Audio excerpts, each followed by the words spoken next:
Hello and welcome to the beginning of our exploration of blockchain. We're going to start out talking about what blockchain is, how it might be used, and begin to explore some of the legal considerations. So the materials on Canvas and the slides, for those of you who are listening along in the podcast, they've got my own drawing, my quick and dirty explainer of how blockchain works. Let me remind you, there are plenty of really excellent pointers online. So many of them are really good, and it's frankly a better use of my time pointing you to the good ones rather than trying to replicate them or replace them in some way. So make sure you've worked your way through the resources on Canvas if you're unfamiliar with blockchain or if my explainer doesn't quite get you there. But in a nutshell, basically blockchain is a way of dealing with things on a ledger. So what do we have on ledgers? Information basically about things of value and transactions. So if someone wants to store or send something of value, and we often think about money here because the first real use case was a currency of sort, basically what they can do is take that transaction information and represent it online as a block.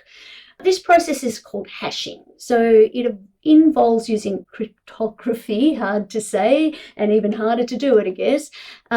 Essentially, that cryptography is used to translate the information or the transaction into something that can only be opened by someone who has the right key. And then it's stored in a way that many network participants can identify whether its contents are authentic or that they remain unchanged since the last authenticated change that was made to the ledger took place. And this new block of information gets broadcast to every party in the network, at which point the participants in the network can confirm that the transaction itself is valid and the transaction can get added to the chain. And there's my idea of a chain, which ultimately means that the person who has the key at the other end can then basically remove that money or take that value or benefit from the transaction that is on the key itself or on the chain itself.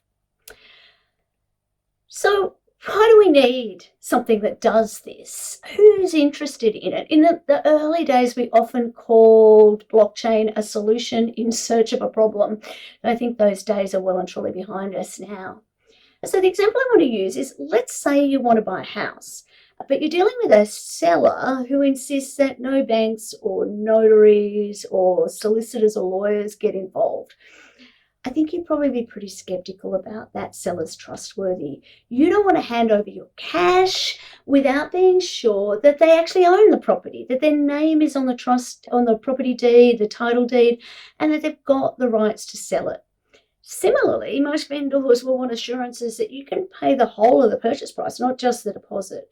They don't care whether you're borrowing the money or taking it out of the bank, but they need to be confident that they're going to get all of the money that you said that you would pay.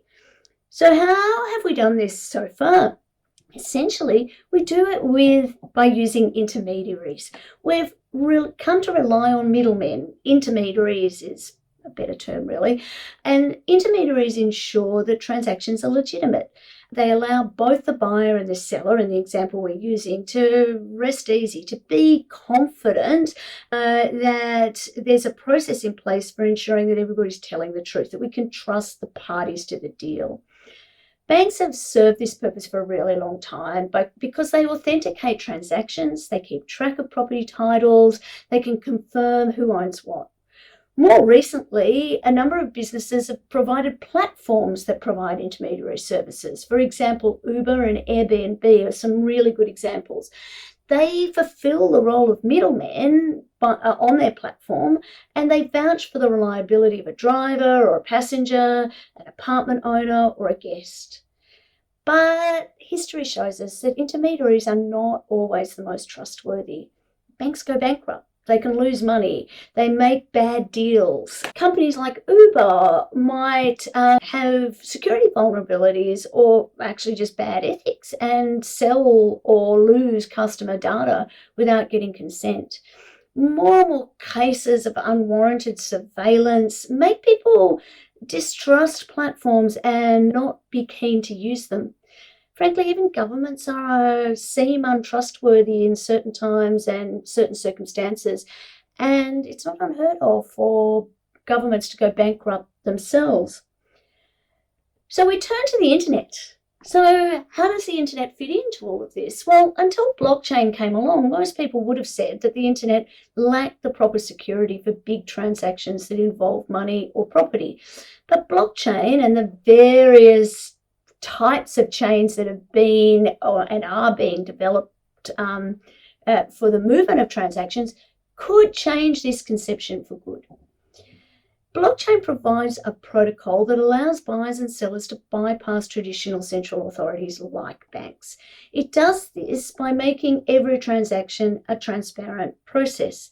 Everyone using a blockchain has access to, and as a consequence is involved in the management of the database, resulting in an incorruptible, decentralized database.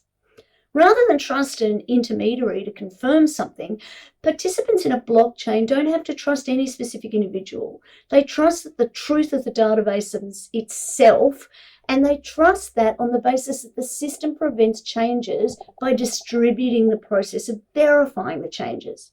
How? Well, as I mentioned before, new blocks get distributed to the whole of the network. As each block is created, as it's hashed, it gets timestamped and it's added to the database. When it clearly isn't corrupt and it doesn't corrupt the system and it's agreed upon by the majority of parties involved, it becomes legitimate. And so this level of transparency and verification protocol means that there's no opportunity for hackers or thieves to make changes that will go unnoticed. There's no opportunity for somebody to fraudulently alter a paper document.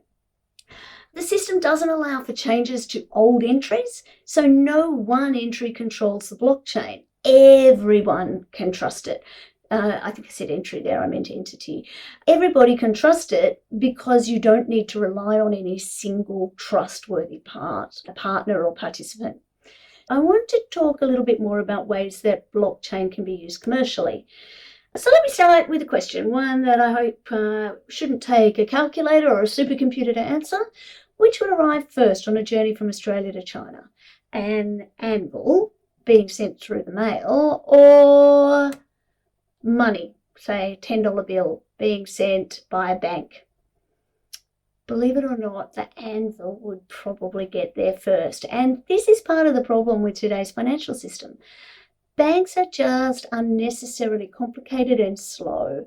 In fact, many of them are still using mainframe computers from the 1970s, well, particularly in the USA, interestingly enough. Since we do a lot of online banking already, you'd think that money would be able to travel as fast as an email. But the system is really bogged down by ridiculously large numbers of intermediaries. Intermediaries not only slow things down, they make things more expensive in an effort to boost their own bank accounts, I guess. So what do I mean by intermediaries in this example? They could include things like credit card companies, investment banks, stock exchanges, wire services like Western Union, or platforms like PayPal, accounting and security firms, and so on. The larger the amount of money you want to transfer, the more different people get involved. Also, blockchain technology can be used to reduce corruption and to improve contracts, in part by removing middlemen. Blockchains that manage the Bitcoin currency, for example, are now the longest blockchain in existence and is currently overseeing more than $500 billion worth of value. One of the great things about a blockchain, though, is it can do a lot more than deal with money. Blocks can also keep track of land ownership or intellectual property, for example, the ownership of songs or other copyrighted material. And with public transparency, the system itself offers a way to reduce corruption, which could be useful in countries where bribery and fraud continue to be a systemic problem in government. Property law is a really good example of a system that is globally in need of reform. It's estimated that 70% of the world's population has no enforceable claim to the land that they own or that they've been on for long periods of time. So property systems, which clearly involve keeping records of information about where a property is, who's owned it in the past, and any transactions that implemented in relation to it, including securities that might be granted over it, or the granting of leases or rights to access, a really obvious use case for blockchains. And it's an idea we'll come back to a few times. Ethereum is a really interesting use of the blockchain too. It's an example of a blockchain that specializes in dealing with contractual agreements or with requiring specific programmable outcomes. There are some really useful materials on the canvas about the way that smart contracts work and what Ethereum is, and you're going to find us coming back to those this week and over the next couple of weeks as well. What's important to understand about Ethereum is that Ethereum's blocks contain small mini programs. They're called smart contracts. They're not really contracts, but we'll come back to that later. They're basically triggers that are programmed to react to certain things happening programmatically.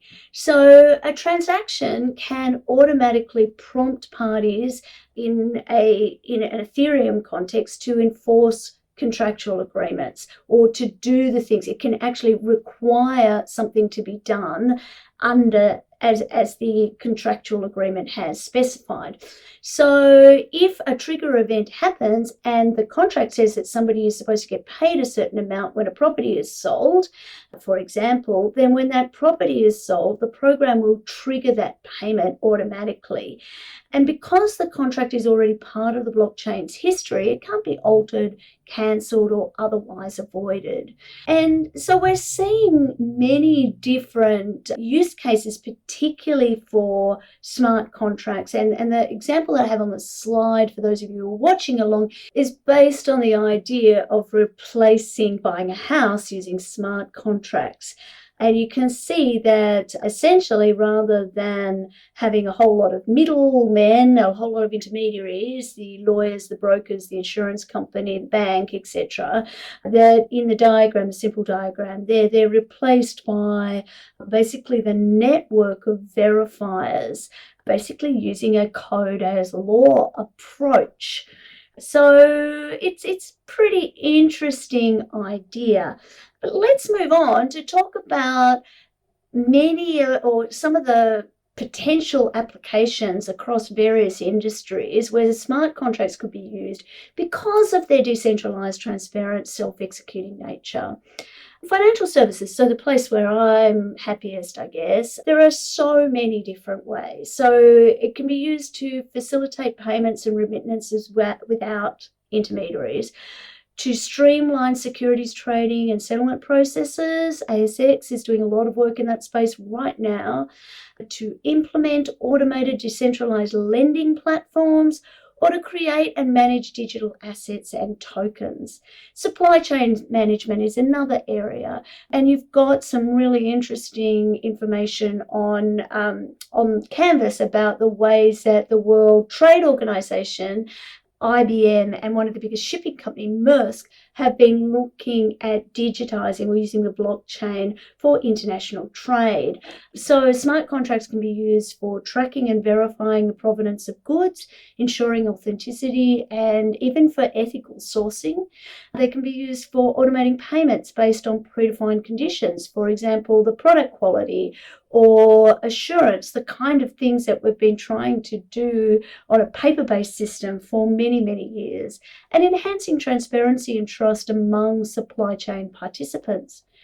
Insurance is another area where a lot of work is being done. Smart contracts and the blockchain can be used for automating claims processes by triggering payouts when specific predefined conditions are met, for example, a weather event or a flight delay, flood levels achieving a particular metric, even soil drying out or locusts or other kind of plague animals impacting crops. Might also be used to reduce fraud and streamline claim verification, again, reducing the number of people that need to be in the process. Now, real estate, this is an example we keep coming back to for automating property transactions like lease agreements and property transfers, reducing the need for intermediaries, as I keep saying, like lawyers and notaries or real estate agents in the property transfer process, and streamlining property management, including rent collection and maintenance requests. A really interesting area for many lawyers is the way that blockchain and smart contracts might be used in intellectual property and digital rights management. They could be used to verify and protect the ownership rights for digital content, including music, films, and artworks, for automating royalty payments based on predefined conditions, for example, content uses or sales. We can actually think about the use of blockchains and smart contracts at the level of voting and governance. They could be used to ensure secure, transparent, and tamper-proof voting systems. What would former President Trump, have to say about that? Or facilitating decentralized decision-making within organizations using blockchain-based governance models. And we'll talk a lot more about DAOs over the next little while. Identity management and access control, storing and verifying personal information on a decentralized platform, or facilitating secure, controlled access to sensitive information and services. And we'll keep coming back to Internet of Things too, which we've spoken about a lot, but enabling Internet of Things devices to autonomously interact with each other based on a predefined conditions and rules, trigger events, and then automating tasks, including maintenance requests, energy consumption adjustments, all in response to the triggers. So these are just a few examples of the many potential applications for smart contracts. And blockchain technology continues to evolve, and as it does that and continues to mature, we can expect to see even more innovative and diverse use cases for smart contracts. Okay, so let's continue on exploring the key challenges for implementing blockchain technology, particularly from a legal and regulatory perspective.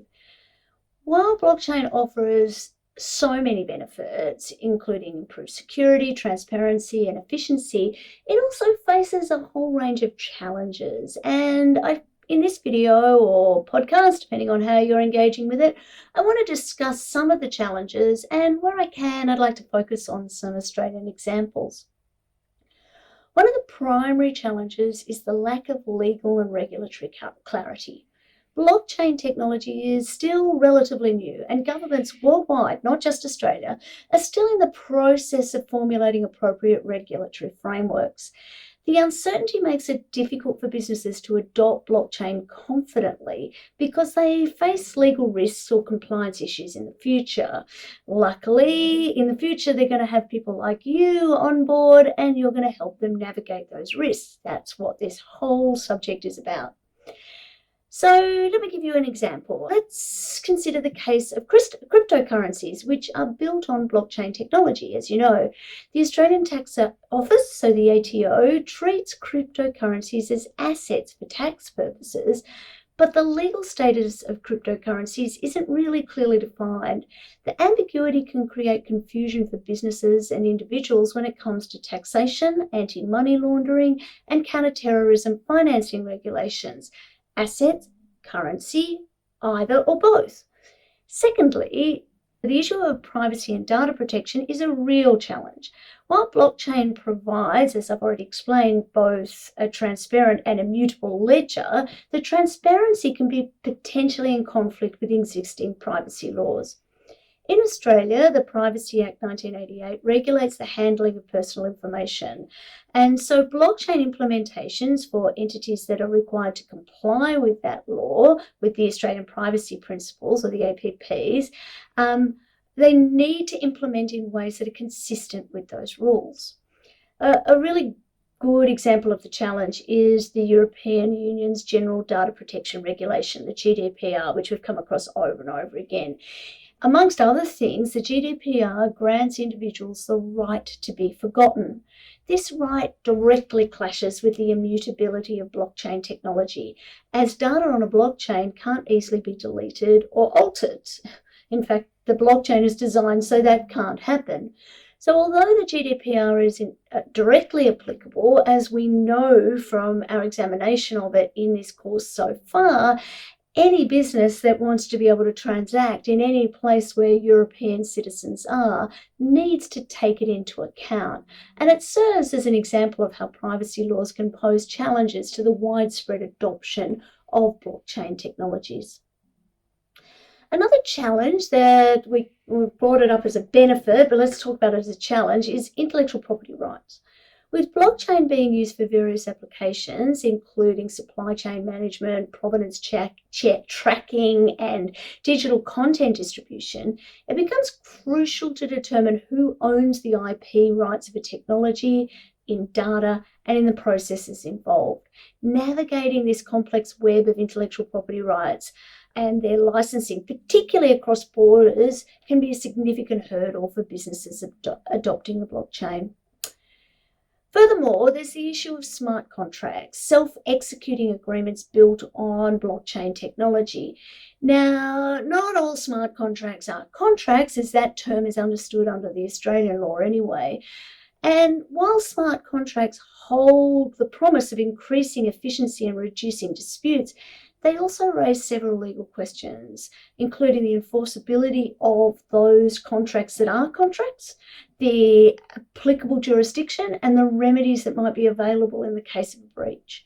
Australian courts and lawmakers need to address these questions to provide clarity and to encourage the adoption of smart contracts.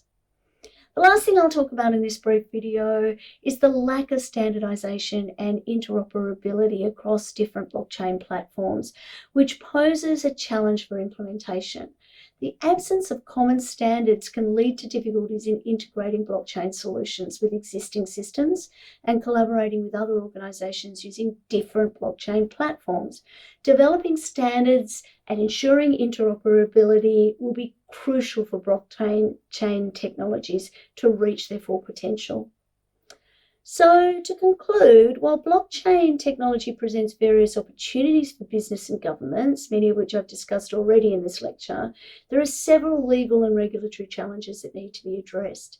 These challenges include the lack of legal and regulatory clarity, privacy and data protection concerns, intellectual property rights, and the enforceability of smart contracts, and of course, that need for standardization and interoperability. As the technology continues to evolve, it's going to be crucial for lawmakers, regulators, and possibly most importantly of all, businesses in Australia and worldwide to work together to overcome these challenges and to create a conducive environment for blockchain adoption. And these are some of the ideas that we'll explore in much more detail. Cheers.